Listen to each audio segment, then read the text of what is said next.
మా latest videos కోసం మా ఈ తెలుగు న్యూస్ ఛానల్ సబ్స్క్రైబ్ చేసి గంట సింబల్ యాక్టివేట్ చేసుకోండి. ఈరోజే అతిపెద్ద మాఘ అమావాస్య. ఈరోజు రాత్రి 6 నుండి 9 గంటల మధ్యలో బెల్లంతో ఇలా చేస్తే చాలు భూములు, ఇల్లు, బంగ్లాలు కొంటూనే ఉంటారు. అంటే ఇళ్ల స్థలాలు కొనాలి అనుకునేవారు ఈ పరిహారం చేస్తే త్వరలోనే ఇల్లు కొనుక్కునే యోగాలు వస్తాయి. ఇల్లు, అపార్ట్మెంట్లు, బంగ్లాలు, విల్లాలు కొనాలనుకునేవారు ఈ పరిహారం చేసుకుంటే త్వరలోనే ఇల్లు, అపార్ట్మెంట్లు, బంగ్లాలు, విల్లాలు కొనుక్కునే అవకాశాలు వస్తాయి. అంతటి శక్తి ఈ పరిహారానికి ఉంది. మన కోరికలను తీర్చే శక్తి బెల్లానికి ఉంది. బెల్లం గురించి మన అందరికీ తెలుసు. బెల్లం చాలా శుద్ధి అయిన పదార్థం, పవిత్రమైన పదార్థం. బెల్లంతో ఎటువంటి పరిహారాలు చేసినా అద్భుత ఫలితాలు వస్తాయి. బెల్లంతో ఎటువంటి కోరికలను అయినా సరే నెరవేర్చుకోవచ్చు. ముఖ్యంగా ఈ అమావాస్య రోజు బెల్లంతో పరిహారం చేసుకుంటే అద్భుత ఫలితాలు వస్తాయని గ్రంథాలు చెప్తూ ఉన్నాయి. కనుక అందరూ కూడా అమావాస్య రోజు బెల్లంతో ఈ పరిహారాన్ని చేసుకోండి. తప్పకుండా ఇల్లు, భూములు, బంగ్లాలు కొంటారు. ఈ అమావాస్య తిథి చాలా గొప్ప తిథి. ఈరోజు ఎటువంటి పరిహారం చేసినా సిద్ధింపబడుతుంది. చాలామంది ఇంటిని లేదా ఇళ్ల స్థలాలను లేదా భూములను లేదా పొలాలను కొనాలి అని అనుకుంటూ ఉంటారు. కానీ ఎంత ప్రయత్నించినా కొనలేరు. కొంతమంది దగ్గర చేతిలో డబ్బులు ఉన్నా ఇల్లు, భూములు కొనలేరు. ఏదో ఒక ఆటంకం వచ్చి కొనకుండా ఆగిపోతారు. మరి కొంతమంది దగ్గర ధనం ఉండదు. సరిపడా ధనం లేక ఇల్లు, భూములు కొనలేక బాధపడిపోతూ ఉంటారు. ఎప్పుడూ కిరాయి ఇళ్లల్లో ఉంటూ ఎన్నో ఇబ్బందులను ఎదుర్కొంటూ ఉంటారు. మేము ఎప్పుడు ఇల్లు కట్టుకుంటామో లేదా ఇల్లు కొనుక్కుంటామో అని ఎదురు చూస్తూ ఉంటారు. మనిషి అన్నాక అందరికీ కోరికలు ఉంటాయి. సొంత ఇల్లు కొనుక్కోవాలని లేదా కట్టుకోవాలని అందరూ కోరుకుంటూ ఉంటారు. లేదా భూములు కొనుక్కొని ఆ భూమి మీద ఇల్లు కట్టుకోవాలని కోరుకుంటూ ఉంటారు. కానీ భూములు కొనుక్కోలేక, ఇల్లు కొనుక్కోలేక ఎంతో బాధపడుతూ ఉంటారు. అలాగే కొంతమంది రైతులు పొలాలు కొనాలని అనుకుంటూ ఉంటారు. కానీ ఎంత కష్టపడినా పొలాలు కొనలేరు. ఇలా భూములు, ఇల్లు, పొలాలు, ఇళ్ల స్థలాలు కొనాలని కోరుకునే వారందరూ కూడా చక్కగా ఈ అమావాస్య రోజు బెల్లంతో చిన్న పరిహారం చేసి చూడండి. ఖచ్చితమైన ఫలితాలు వస్తాయి. మీరే ఆశ్చర్యపడే అంతలాగా ఫలితాలు వస్తాయి. చాలా చక్కటి ఫలితాలు వస్తాయి. అమావాస్య రోజు మీరు నమ్మకంగా పరిహారాలు చేసుకుంటే ఖచ్చితంగా ఫలితాలు వస్తాయి. ముఖ్యంగా బెల్లానికి ఎంతో శక్తి ఉంది. బెల్లంతో ఈ అమావాస్య రోజు పరిహారం చేయటం వలన గ్రహాలు కూడా అనుకూలంగా మారుతాయి. తప్పనిసరిగా ఫలితాలు వస్తాయి. ఇంతకీ ఈ అమావాస్య రోజు బెల్లంతో ఏం చేస్తే ఇల్లు, భూములు కొనుక్కునే అవకాశాలు వస్తాయి అనే విషయాన్ని ఇప్పుడు మనం ఈ వీడియోలో వివరంగా తెలుసుకుందాం. ఫ్రెండ్స్, అంతకన్నా ముందైతే కామెంట్ బాక్స్లో జై శ్రీరామ్ అని కామెంట్ చేయండి. అలాగే ఈ వీడియోకి ఒక లైక్ కొట్టండి. మా ఛానల్ని సబ్స్క్రైబ్ చేసుకోవడం మర్చిపోవద్దు. బెల్లం అందరి ఇళ్లలో ఉంటుంది. పంచదార కన్నా బెల్లం చాలా మంచిది. అందుకే చాలామంది బెల్లాన్ని వినియోగించుకోవడానికే ఎక్కువగా మక్కువ చూపిస్తూ ఉంటారు. ఆరోగ్యపరంగానే కాదు, పరిహారాల పరంగా కూడా బెల్లానికి ఎంతో ప్రాముఖ్యత ఉంది. బెల్లంతో ఎటువంటి పరిహారాలు చేసినా 100కు 100% ఫలితాలు వస్తాయి. ముఖ్యంగా ఎవరైతే ఇల్లు, భూములు, బంగ్లాలు, బిర్లాలు కొనుక్కోవాలని అనుకుంటూ ఉన్నారో వారు ఈ పరిహారం చేసుకుంటే అద్భుత ఫలితాలు వస్తాయి. కొంతమందికి సొంత ఇల్లులు ఉంటాయి. కానీ వారికి ఇంకా పెద్ద పెద్ద బంగ్లాలు, బిర్లాలు కావాలనే కోరికలు ఉంటాయి. అటువంటి వారు కూడా ఈ పరిహారం చేసుకోవచ్చు. అలా చేసుకుంటే తప్పక మీ కోరికలు నెరవేరుతాయి. చాలా అద్భుతమైన ఫలితాలను పొందగలుగుతారు. అసలు ఏం చేయాలి అంటే ఈ అమావాస్య రోజు చక్కగా ఒక బెల్లం కుందిని తీసుకోండి. ఒక పావు కేజీ, అర కేజీ, కేజీ ఇలా ఏ సైజు కుందిని అయినా సరే తీసుకోవచ్చు. పరిహారాన్ని ఖచ్చితంగా రాత్రి 6 నుండి 9 లేదా 12 మధ్యలోనే చేయాలి. అప్పుడే ఫలితం వస్తుంది. ఈ పరిహారం చేసిన తర్వాత కొంతమందికి 3 రోజుల్లో ఫలితం వస్తుంది. మరి కొంతమందికి వారం రోజుల్లో, ఇంకొంతమందికి నెల రోజుల్లో ఫలితం వస్తుంది. ఎప్పటికైనా సరే ఫలితం వస్తుంది. మీరు ఎంత శ్రద్ధగా పరిహారం చేసుకుంటే అంత త్వరగా ఫలితం వస్తుంది. ముందైతే బెల్లాన్ని తీసుకున్నారు కదా, ఆ బెల్లం కుంది మీద స్కెచ్ పెన్తో మీ కోరికను రాయండి. అంటే మేము భూములు కొనుక్కోవాలి, లేదా ఇల్లు కొనుక్కోవాలి, లేదా అపార్ట్మెంట్లు కొనుక్కోవాలి, లేదా బంగ్లాలు, బిర్లాలు కొనుక్కోవాలి, లేదా పొలాలు కొనుక్కోవాలి అని మీకు ఏ కోరిక అయితే ఉంటుందో ఆ కోరికను రాయండి. తర్వాత ఈ బెల్లాన్ని తీసుకుని వెళ్ళి లక్ష్మీదేవి ఫోటో ముందు పెట్టండి. ఒకవేళ మీ ఇంట్లో వారాహిదేవి ఫోటో కానీ, వరాహమూర్తి ఫోటో కానీ ఉంటే వారి ముందు ఈ బెల్లాన్ని పెట్టండి. ఆ ఫోటోలు లేకపోతే లక్ష్మీదేవి ఫోటో ముందు పెట్టండి. అలా పెట్టిన తర్వాత ఈ బెల్లం మీద ఒక కర్పూరం బిళ్ళను పెట్టండి. పచ్చకర్పూరం పెడితే మంచిది. అది లేకపోతే మామూలు కర్పూరాన్ని అయినా సరే పెట్టండి. అలా పెట్టిన తర్వాత అగ్గిపుల్లతో కానీ సాంబ్రాణి పుల్లతో కానీ ఆ కర్పూరాన్ని వెలిగించండి. ఆ కర్పూరం కాలుతున్నంతసేపు మీ కోరికను లక్ష్మీదేవితో లేదా వారాహదేవితో చెప్పుకోండి. అమ్మా, నేను భూమి కొనుక్కోవాలి అనుకుంటున్నాను, ఇల్లు కొనుక్కోవాలి అనుకుంటున్నాను, కానీ నా దగ్గర ధనం లేదు, ఆటంకాలు వస్తూ ఉన్నాయి, నువ్వే నా కోరికను నెరవేర్చు తల్లి అని మీ కోరికను విడమర్చి అమ్మవారికి చెప్పుకోండి. ఒక మనిషికి మీ బాధలను ఎలా చెప్పుకుంటారో అలా అమ్మవారికి చెప్పుకోండి. అలా మీ కోరికను కర్పూరం మొత్తం కాలిపోయేంత వరకు చెప్తూనే ఉండండి. కర్పూరం మొత్తం అయిపోయాక ఈ బెల్లంను తీసి ఒక పేపర్లో చుట్టి మీ ఇంటి బయటకు తెచ్చి ఏదైనా చెట్టు కింద గొయ్యి తీసి పాతి పెట్టేయండి. వేప చెట్టు, రాయి చెట్టు, బిల్వవృక్షం లేదా పూల చెట్ల మొదట్లో అయినా సరే పాతి పెట్టవచ్చు. బెల్లం చాలా శక్తివంతమైనది. మన కోరికలను తీర్చే శక్తి బెల్లానికి ఉంది కనుక బెల్లంతో ఈ పరిహారం చేసుకుంటే ఖచ్చితంగా మీ కోరిక నెరవేరుతుంది. భూములు, ఇల్లు కొనుక్కునే అవకాశం వస్తుంది.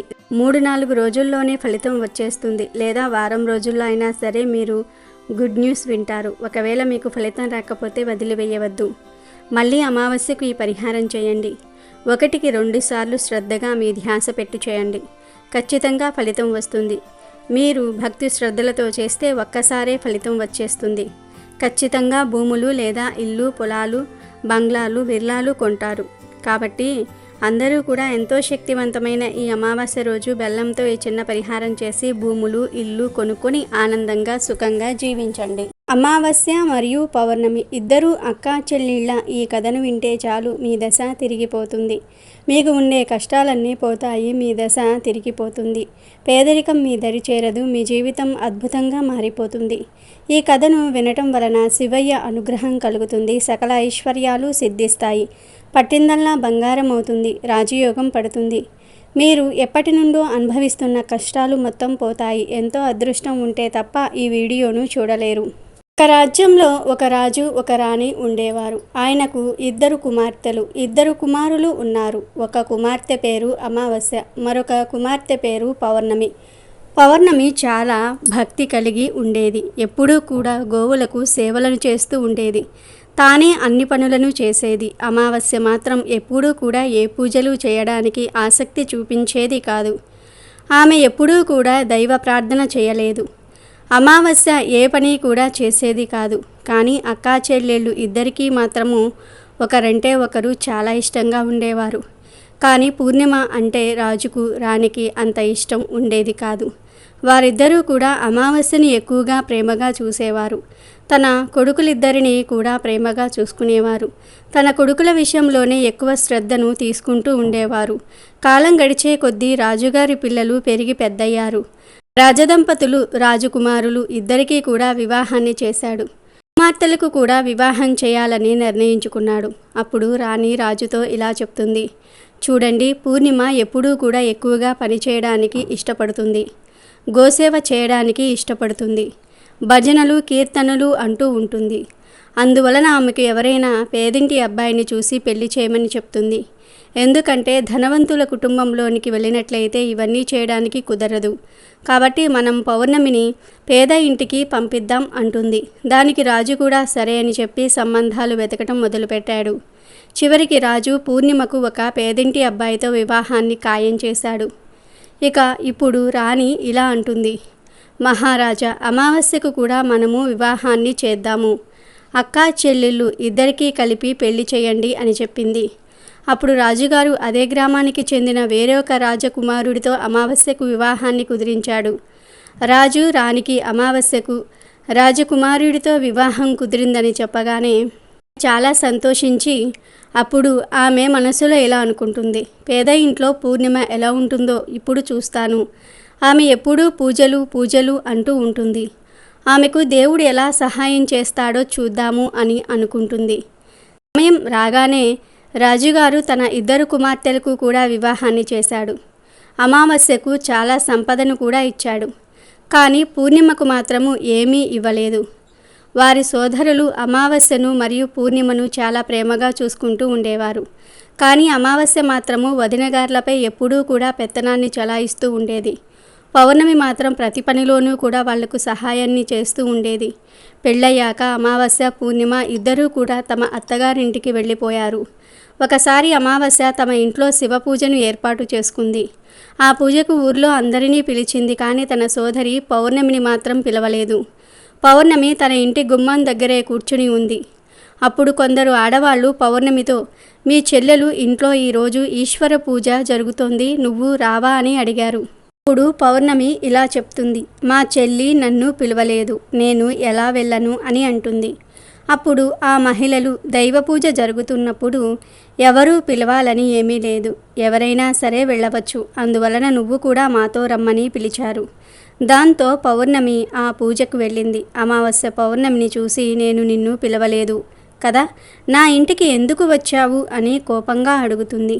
వస్తే వచ్చావు కానీ నిశ్శబ్దంగా ఒక చోట కూర్చుని ఉండు, అటూ ఇటూ తిరగకు అని చెప్పింది. పౌర్ణమి పేదరికం గురించి ఎగతాళి చేసింది. పూర్ణిమ కళ్ళల్లో నుండి నీళ్లు ప్రవహించాయి.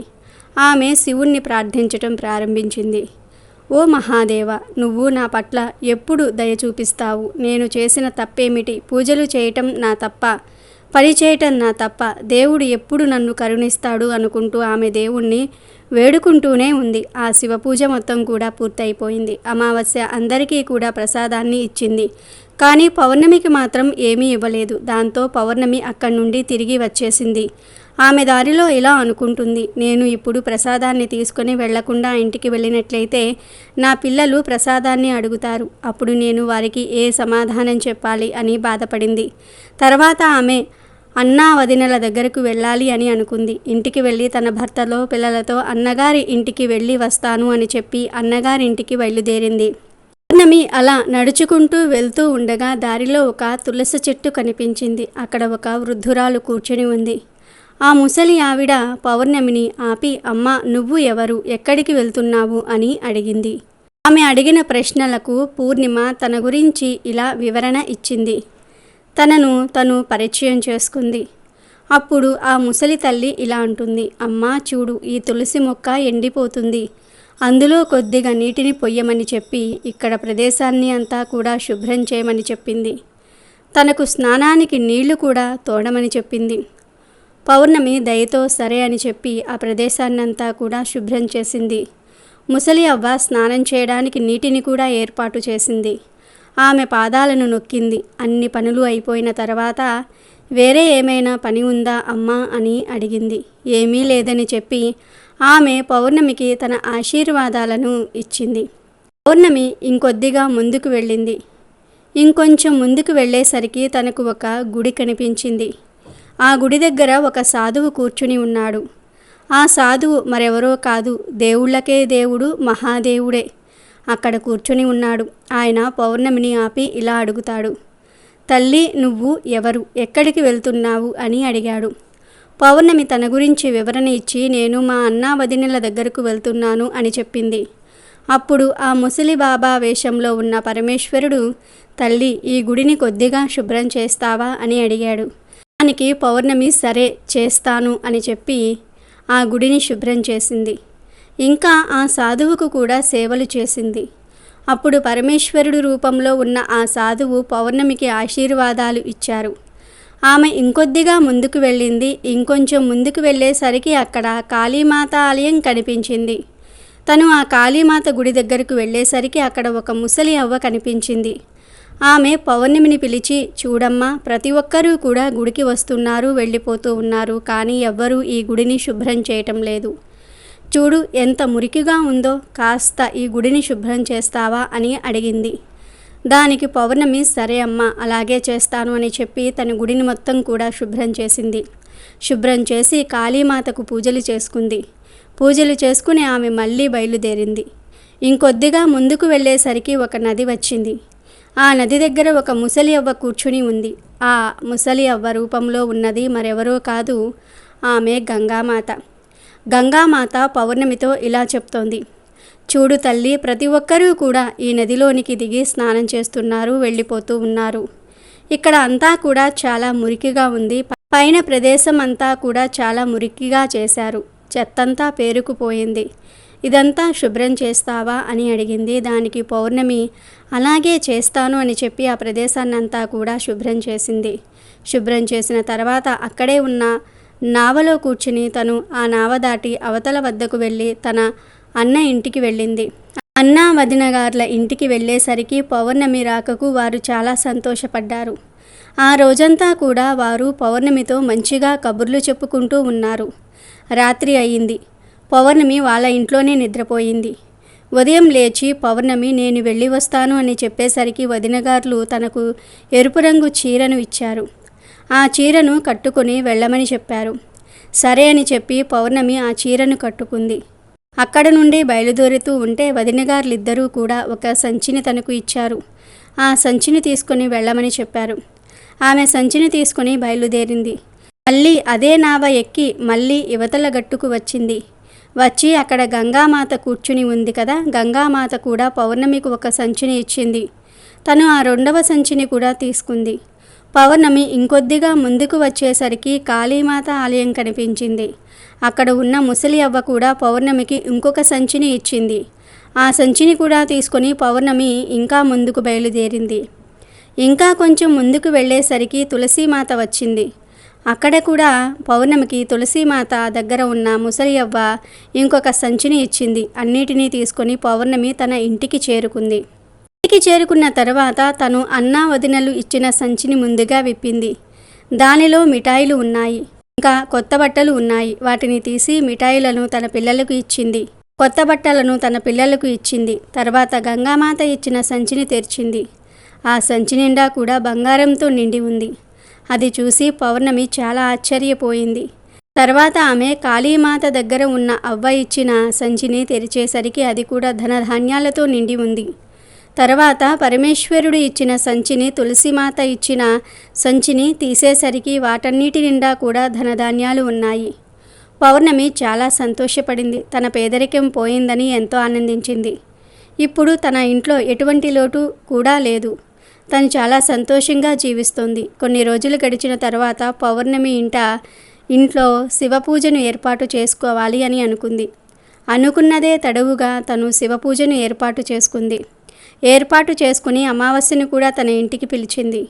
అప్పుడు ఊళ్ళోని ఆడవాళ్ళందరూ కూడా శివపూజలో పాల్గొనడానికి వచ్చారు. అమావాస్య కూడా వచ్చింది. అమావాస్య పౌర్ణమిని చూసి నీకు ఇంత ధనం ఎలా వచ్చింది అని అడిగింది. అప్పుడు పౌర్ణమి, నేను మీ ఇంటికి వచ్చినప్పుడు నువ్వు ప్రసాదాన్ని ఇవ్వలేదు. నేను అదే బెంగలో అన్నా వదినల దగ్గరకు వెళ్దామని బయలుదేరాను అని జరిగిన విషయాన్నంతా కూడా అమావాస్యకు చెప్పింది. అప్పుడు అమావాస్య పౌర్ణమితో, నువ్వు నాకు కూడా ప్రసాదాన్ని ఇవ్వకు, నేను కూడా అలానే వెళతాను అని చెప్పింది. కానీ పౌర్ణమి మాత్రం, నేను ప్రసాదాన్ని ఎందుకు ఇవ్వకుండా ఉంటాను? ప్రసాదము అందరికీ పంచాలి, అందువలన నేను ప్రసాదాన్ని అందరికీ పెడతాను అని చెప్పింది. కానీ అమావాస్య వినకుండా ఆ ప్రసాదాన్ని తీసుకోకుండానే తను బయలుదేరింది. అమావాస్య బయలుదేరిన తర్వాత తనకు మొదటిగా తులసి చెట్టు వద్ద ఉన్న ముసలి అవ్వ కనిపించింది. ఆ అవ్వ అమావాస్యతో ఇలా అంటుంది, అమ్మాయి, తులసి చెట్టుకు చాలా రోజుల నుండి నీళ్లు లేవు. ఆ ప్రదేశమంతా కూడా చాలా మురికిగా ఉంది. నువ్వు శుభ్రం చేస్తావా అని అడిగింది. దానికి అమావాస్య, ఓ అవ్వ, ఏం మాట్లాడుతున్నావు? నన్ను చూసావా నువ్వు? నేను ఈ పనులన్నీ చేసినట్లయితే నా బట్టలన్నీ కూడా మురికి అయిపోతాయి. అందువలన నేను అవేమీ చెయ్యను అని చెప్పి తను అక్కడి నుండి ముందుకు వెళ్ళిపోయింది. ముందుకు వెళ్ళేసరికి తనకు పరమేశ్వరుడు కనిపించాడు. సాధువు రూపంలో ఉన్న పరమేశ్వరుడి గుడిని శుభ్రం చేయమని అడిగితే అదే సమాధానాన్ని చెప్పింది అమావాస్య. తను కాళీమాతకు, గంగామాతకు, అందరికీ కూడా అదే సమాధానాన్ని చెప్పింది. చెప్పి తన నావను దాటి తన అన్నా వదినల ఇంటికి వెళ్ళింది. అమావాస్య రావటంతో వదినలు, ఇది ఎందుకు వచ్చింది మన ఇంటికి అని అనుకుంటున్నారు. సరే అని చెప్పి అమావాస్య ఆ రోజుకు అక్కడే ఉంది. మరుసటి రోజు ఉదయాన్నే నేను బయలుదేరుతున్నాను అని చెప్పేసరికి అన్నా వదినలు సరే వెళ్ళి రమ్మని అంటారు. అప్పుడు అమావాస్య, అదేంటి నన్ను వెళ్ళిపోమంటున్నారా?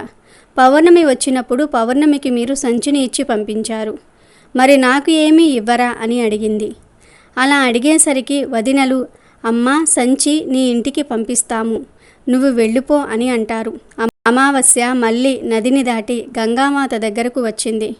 గంగామాతను కూడా నేను వెళ్తున్నాను అని చెప్పింది. ఆమె కూడా సరే వెళ్ళు అని అనేసరికి నాకు సంచిని ఇవ్వరా అని అడిగింది. నీ ఇంటికి వస్తుంది, వెళ్ళిపోమ్మని చెప్పింది అవ్వ. కాళీమాత, పరమేశ్వరుడు, తులసీమాత కూడా సంచి నీ ఇంటికి వస్తుంది, వెళ్ళిపో అని చెప్తారు. అమావాస్య ఇంటికి చేరుకునేసరికి తన ప్రాంగణంలో 5 సంచులు ఉన్నాయి. అమావాస్య ఆ 5 సంచులు తెరచి చూసేసరికి మట్టితోనూ రాళ్లతోనూ పాములు తేళ్లతోనూ నిండి ఉన్నాయి. అవి బయటికి వచ్చి తన ఆస్తిని తినేశాయి. అమావాస్యకు బుద్ధి వచ్చింది. అప్పుడు తను దేవుడా, భగవంతుడా, నన్ను కాపాడమంటూ వేడుకుంటూ ఉంది. అప్పుడే పౌర్ణమి అక్కడకు వచ్చింది. అప్పుడు అమావాస్య పౌర్ణమితో, నీకు సమస్తమైన సుఖాలు లభించాయి, కానీ నాకు ఏమీ లభించలేదు, ఎందుకు అని అడిగింది. దానికి పౌర్ణమి, నేను అందరితో చాలా మంచిగా ప్రవర్తించాను. ఇంకా అన్నా వదినలకు నేను ఎప్పుడూ కూడా సహాయాన్ని చేస్తూనే ఉన్నా. నువ్వు వదినలకు ఎప్పుడూ ఎటువంటి సహాయాన్ని చేయలేదు. నీకు వదినలు ఎందుకు సహాయం చేస్తారు అని అడిగింది. పైగా నువ్వు దారిలో కనబడిన అవ్వలకు, సాధువుకు ఎవ్వరికీ కూడా విలువను ఇవ్వలేదు. వారు చెప్పిన ఏ మాటను కూడా నువ్వు వినలేదు. అందువలనే భగవంతుడు నీకు ఏమీ ఇవ్వలేదు అని అంటుంది. అప్పుడు అమావాస్య పౌర్ణమిని క్షమించమని అడిగింది. ఇదంతా కూడా తెలిసి తెలియకుండానే జరిగిపోయింది అని చెప్పింది.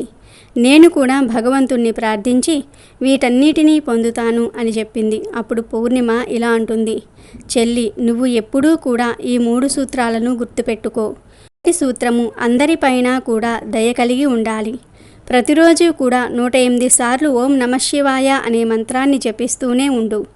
3వ సూత్రంగా ఎప్పుడూ ఎవరినీ కూడా బాధ పెట్టకూడదు. మంచి కర్మలనే చేస్తూ ఉండాలి. ఈ 3 సూత్రాలను ఎప్పుడూ కూడా పాటిస్తూ ఉండాలి. వాటిని ఎప్పుడూ కూడా మనసులో ఉంచుకోవాలి. నేను మంచి మనస్సుతో భగవంతుణ్ణి ప్రార్థించాను. అందరికీ కూడా సహాయాన్ని చేశాను. అందరి పనులను చేశాను. అందువలనే నాకు అన్నీ లభించాయి. నీ దగ్గర ఏమున్నాయో అవన్నీ కూడా పోగొట్టుకున్నావు అని అంది. అప్పుడు అమావాస్య బుద్ధి తెచ్చుకొని ఇంటికి వెళ్ళింది. అప్పట్నుండి ఇంట్లో పూజలు చేయటం ప్రారంభించింది. రోజు పరమేశ్వరుని క్షమాపణ అడగటం మొదలుపెట్టింది. కాబట్టి ఎప్పుడూ కూడా మంచి కర్మలను చేయాలి అనే విషయాన్ని ఈ కథ ద్వారా గ్రహించాలి. వీడియో నచ్చితే లైక్ చేయండి, షేర్ చేయండి, బట్ సబ్స్క్రైబ్ చేసుకోవడం మర్చిపోవద్దు.